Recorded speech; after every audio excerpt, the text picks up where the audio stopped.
Let's be honest. So, and there's been a lot going on, which is why I have not been live, but it is good to be back live, and I hope everybody's having a good night. We have a good program lined up for you.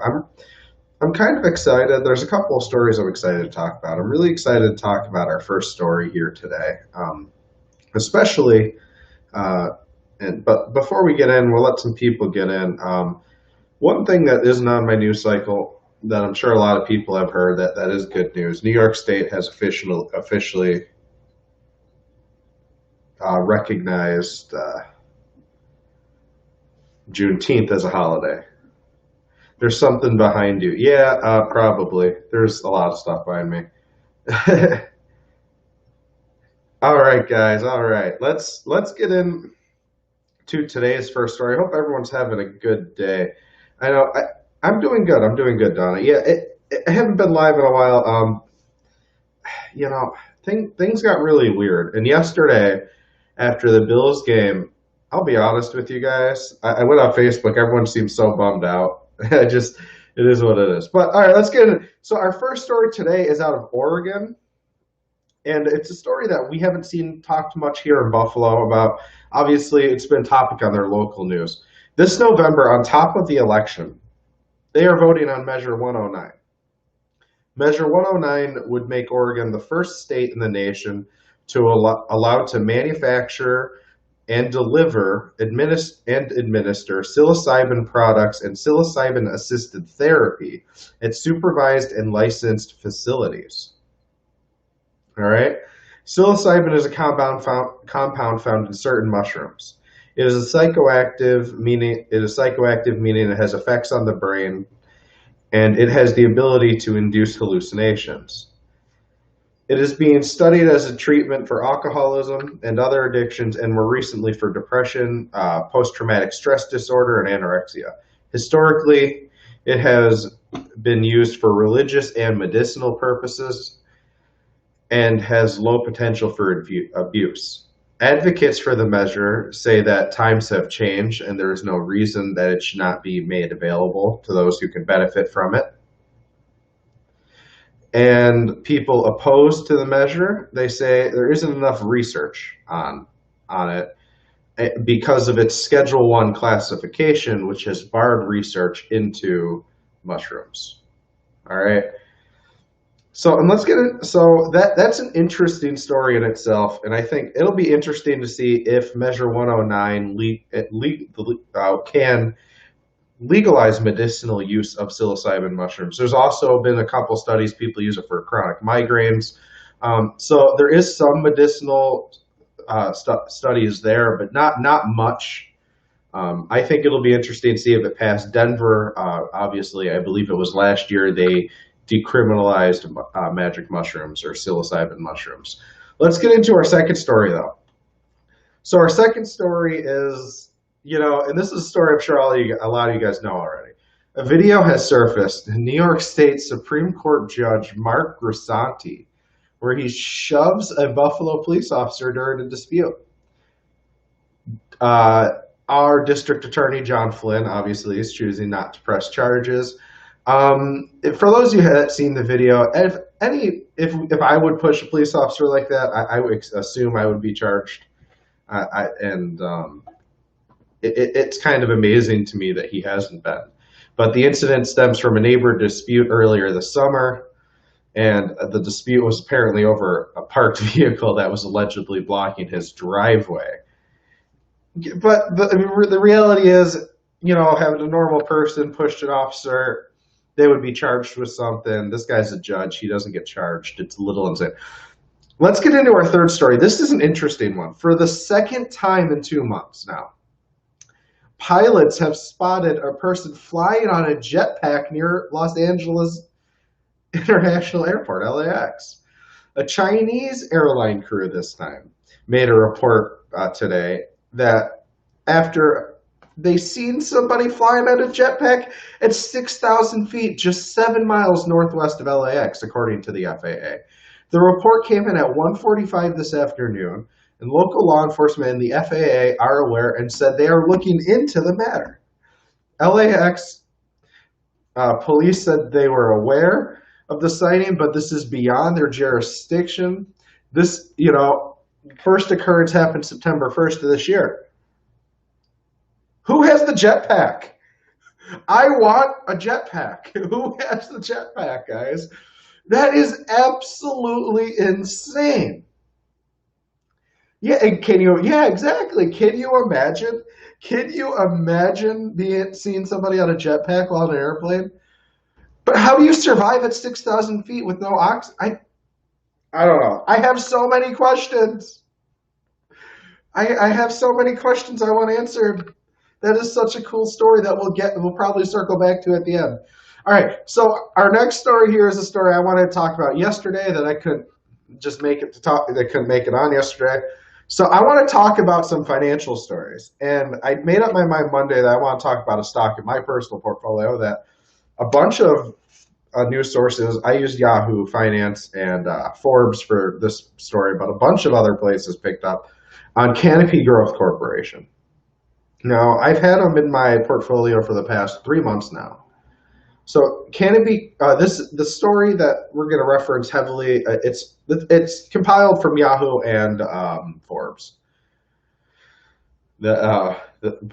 So Canopy Growth Corp announced yesterday a new distribution partner with two major alcoholic distributors, Rise Beer Division and Manhattan Beer.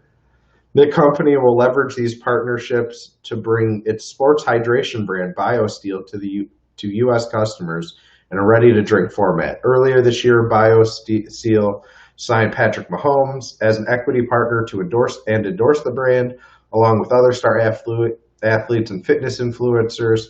The goal is to build awareness around market share with health-minded customers. So that's a Canopy Growth. Now is a marijuana company. They do own this BioSteel.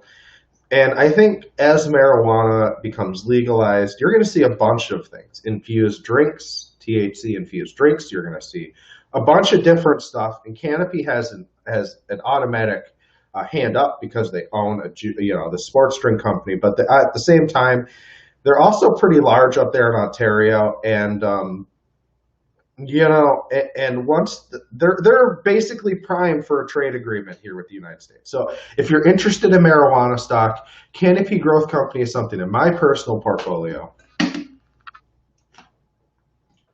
I highly recommend it. I think it's only poised to grow, but stocks are, and I'm not professional by any means, and stocks are a risk. However, one thing you should keep in mind that this is something for long term. This isn't something you're going to quit and sell quickly.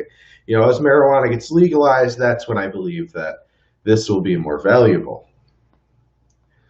All right, and I want to get into our last story here, and really, this is about the world food. Now, food production needs to increase by 70% over the next 30 years to feed a world population that is expected to reach 9 billion people, okay? However, the way we're growing food now, traditional agricultural methods, it's facing an increasing scarcity of water due to climate change. Fresh water, what we drink, wash, and cook with, only accounts for 2% of water on Earth.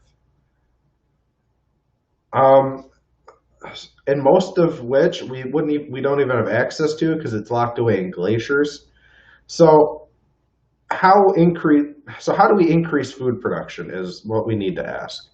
Well, there's a couple farmers that have answers, and they believe that growing on salt water is the future. So this is how we increase. So we take this land, whether it's degraded farmland or flooding affected land, and we then build an artificial salt marsh ecosystem where we can extract food at the same time. Yannick Nimberg, founder of Seawater Solutions, said, "We'll pump seawater over this area, sometimes we'll flood it, then we'll begin to grow saline plants. These crops, called halopathites, thrive in waters with a high percentage of salt, such as semi-desert and seashores. Halopathites can be eaten or used as raw material for cosmetics, biofuels, and sea plant animal fodder. The salt marshes where we grow the product uh, from the protect the coast from flooding and erosion, and they absorb about 30 times more carbon than rainforests. In the UK, an added benefit is that if you are growing on saltwater, you get certain carbon tax credits that are equivalent to about 2,600 pounds a year. Now, I don't know if there's something similar in the United States. I was looking for it, I couldn't find it, but that is something that is very interesting.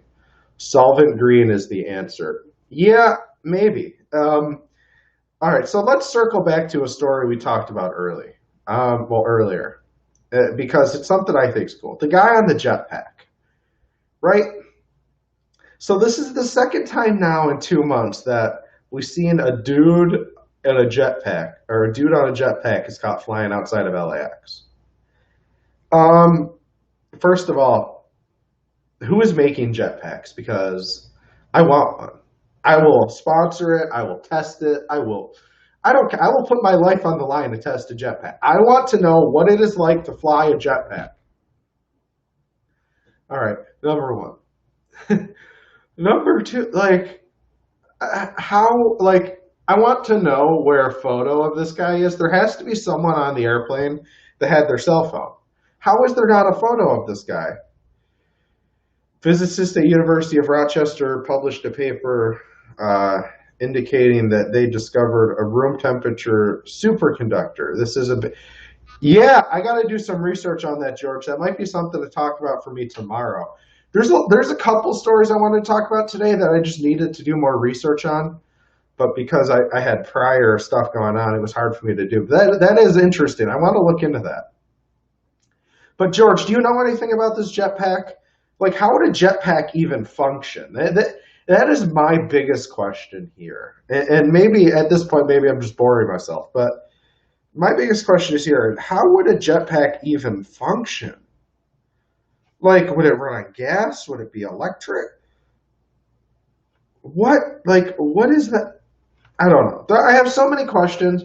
I want to know how nobody got a photo of this guy either one of the two times. And if people did get a photo of the guy, why we haven't seen it? Because I think this is interesting. I think we deserve answers, and I know they say they're looking into this, but let's be honest. We're not going to get answers. Let's just be real for 1 second. We're not getting answers. We never get answers in anything like this. It would be cool if we did. But all right, guys.